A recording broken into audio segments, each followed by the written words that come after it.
बूढ़े माता पिता का सम्मान। एक 80 वर्षीय व्यक्ति अपने 45 वर्षीय उच्च शिक्षित बेटे के साथ अपने घर में सोफे पर बैठा था। अचानक उनकी खिड़की पर एक कौवा बैठ गया। पिता ने अपने बेटे से पूछा, यह क्या है? बेटे ने जवाब दिया, यह एक कौवा है। कुछ मिनटों के बाद पिता ने अपने बेटे से दूसरी बार पूछा, यह क्या है?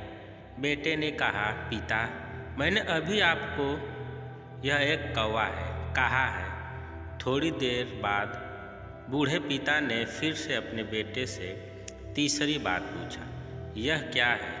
इस समय बेटे के स्वर में कुछ जलन महसूस हुई।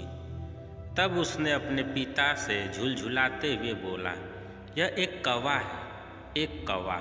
थोड़ी देर बाद पिता ने फिर से अपने बेटे से चौथी बार पूछा, यह क्या है? इस बार बेटा अपने पिता पर चिल्लाया, आप मुझसे बार बार एक ही सवाल क्यों पूछते रहते हैं?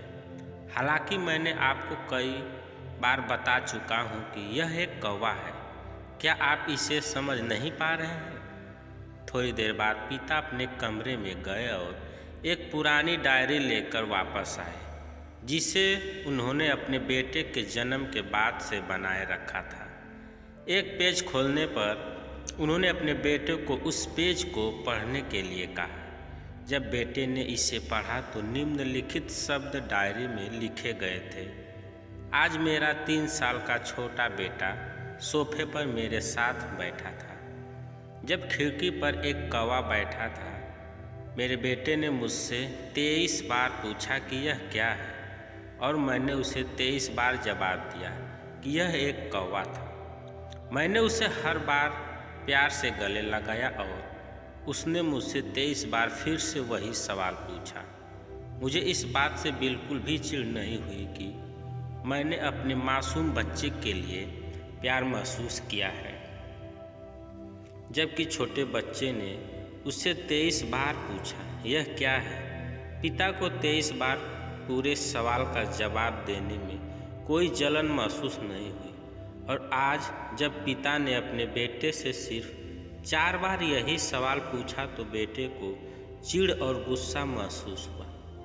इसे पढ़कर उस बेटे को अपने किए गए व्यवहार का पता चल गया था, जिससे चलते अब वह मन ही मन बहुत शर्मिंदा हो रहा था। शायद उसे अब किए गए अपने बूढ़े पिता के प्रति व्यवहार पता चल गया था। इसलिए यदि आपके माता पिता जब बुढ़ापे में होते हैं, उन्हें न तो पीछे छोड़ें और न ही उन्हें एक बोझ के रूप में देखें, बल्कि उनके साथ एक दयालु शब्द बोलें। शांत, आज्ञाकारी, विनम्र और उनके प्रति दयालु बने।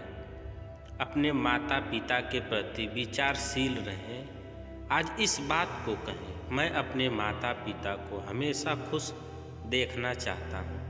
जब से मैं छोटा बच्चा था, उन्होंने मेरी देखभाल की।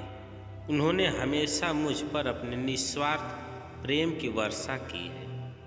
उन्होंने आज समाज में मुझे एक व्यक्ति के रूप में प्रस्तुत करने के लिए तूफान और गर्मी को देखे बिना सभी पहाड़ों और घाटियों को पार किया। भगवान से प्रार्थना करें, मैं अपने बूढ़े माता पिता की सर्वोत्तम तरीके से सेवा करूंगा। मैं अपने प्यारे माता पिता को सभी अच्छे और दयालु शब्द कहूँगा, चाहे वे कैसे भी व्यवहार करें। दोस्तों, कहानी कैसी लगी कमेंट करके ज़रूर बताइएगा। कहानी पसंद आई हो तो वीडियो को लाइक शेयर करें, चैनल को सब्सक्राइब करें। वीडियो को पूरा देखने के लिए धन्यवाद।